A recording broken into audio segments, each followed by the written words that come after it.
Kembali ke pelan pemulihan ekonomi. Sebagai komitmen kerajaan untuk meminimumkan impak penularan COVID-19, kerajaan bersetuju menggubal rang undang-undang langkah sementara untuk mengurangkan impak pandemik itu.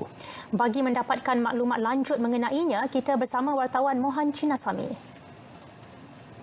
Rang undang-undang ini adalah merupakan daripada pelepasan sementara daripada obligasi kontrak yang telah ditetapkan bagi tempoh masa yang ditetapkan.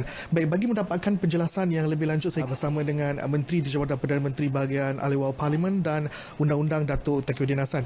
Baik Datuk, rang undang-undang ini akan dibentangkan pada bulan Julai ini kan? Ya, definitely. Kita dah tetapkan pembentangan pada persidangan Julai dan Ogos ini dan sudah dimasukkan di dalam jadual ataupun takwim persidangan itu sendiri. So definitely rang undang-undang ni akan bentangkan. Definitely. Sekarang ni dalam proses ke arah menyiapkan rang undang-undang itu.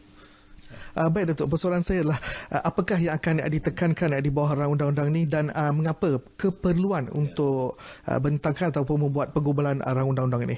Ya, Malaysia sebagaimana negara-negara lain di seluruh dunia, di UK, di Australia, di Singapura, negara yang terdekat dengan kita, selepas negara kita menghadapi pandemik COVID ini, kita sudah tentulah kita dapat menjagakan kesan terhadap ekonomi dan juga sosial rakyat.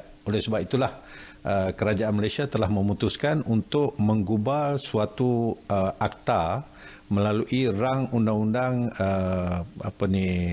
temporary relief ataupun langkah sementara terhadap kesan COVID ini kepada ekonomi dan juga kepada aktiviti sosial.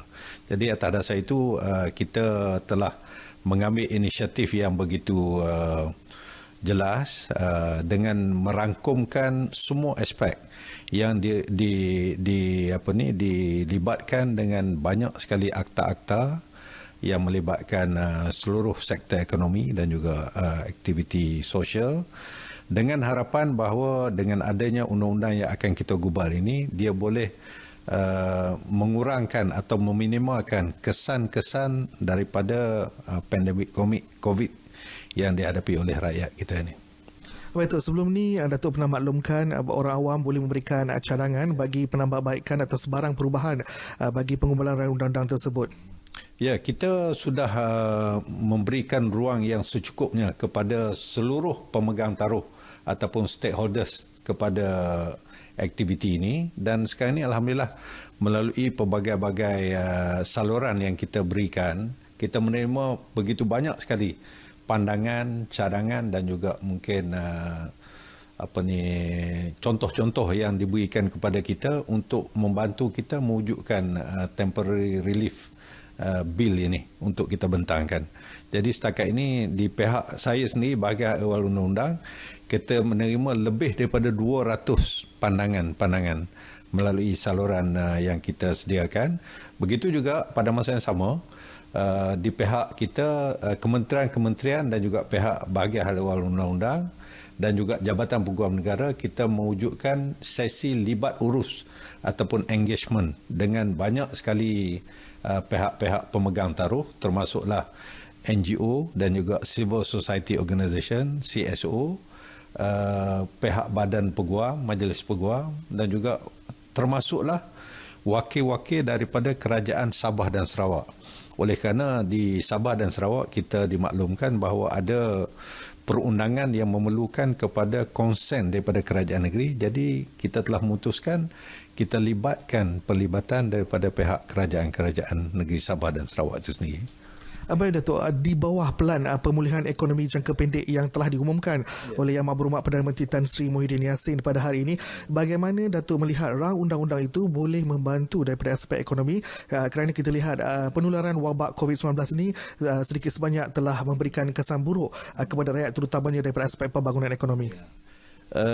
Penjana ataupun pelan pemulihan ekonomi jangka pendek yang telah disiarkan dan telah diisytiharkan oleh Perdana Menteri adalah sebagai satu kesinambungan ataupun sambungan kepada bantuan pakej rangsangan ekonomi yang telah dibentangkan yang berjumlah 260 bilion berbau ini.